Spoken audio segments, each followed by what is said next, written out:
قرآن میں ارشاد ہوا ہے وَإِنْ عَاقَبْتُمْ فَعَاقِبُوا بِمِثْلِ مَا عُوقِبْتُمْ بِهِ، اگر تم بدلہ لو تو اسی کی مثل بدلہ لو جو تمہارے ساتھ کیا گیا ہے، جیسا کوئی کرے ویسا تم کر سکتے ہو. سورۃ النحل. یہاں الفاظ بظاہر عام ہیں، مگر اس کا یہ مطلب لینا سراسر غلط ہوگا کہ کوئی شخص آپ کو گالی دے تو آپ بھی اس کے جواب میں اس کو اسی طرح گالی دینے لگے. یہاں اگرچہ کوئی شرط مذکور نہیں، مگر وہ یہاں مفہوم یعنی انڈرسٹوڈ ہے. وہ شرط یہ کہ تم جو بدلہ لو وہ اسلامی اخلاق کے دائرے میں ہو، نہ کہ اس سے باہر. کیا شرط ہے؟ اسلامی اخلاق کے دائرے میں بدلہ لو. معروف اخلاقی حدود کے اندر رہتے ہوئے ہی ہم اپنے کسی مخالف کا جواب دے سکتے ہیں، نہ کہ معروف اسلامی اور اخلاقی حدود کے باہر. کوئی بھی کام کرنا ہو تو اس کے لیے ود ان لمٹس کرنا چاہیے، باؤنڈریز کے اندر کرنا چاہیے. مثلا کسی نے ہمارے خلاف نعرہ لگایا تو ہم اس کو پتھر نہیں مار سکتے. کسی سے ہم کو اصولی اختلاف ہے اصول کی بنیاد پر، تو ہم الزام تراشی کے انداز میں اس کا جواب نہیں دے سکتے. کسی قوم کے ایک فرد نے زیادتی کی ہے تو ہم اس قوم کے دوسرے افراد سے اس کا بدلہ نہیں لے سکتے.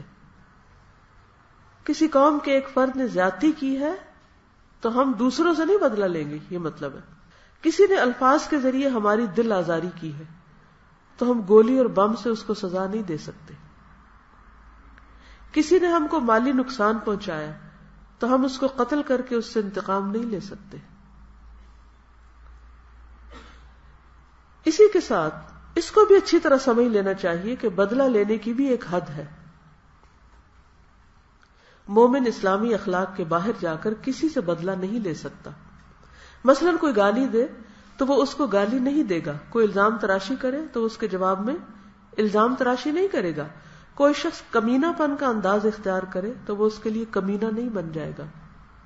مثلا کوئی اگر آپ کے چینگے اتار رہا ہے تو آپ بھی کیا کریں گے؟ چینگے اتارنے کا مطلب آتا ہے نقلیں اتارنا. ایسے مواقع پر مومن کو بدلہ لینے کی بجائے اعراض کرنا ہے. مومن اسلامی اخلاق کے دائرے میں بدلہ لے سکتا ہے، مگر معاملہ اسلامی اخلاق کے دائرے کے باہر کا ہو تو وہ خود صبر کرے گا اور معاملہ کو خدا کے حوالے کر کے خاموش ہو جائے گا.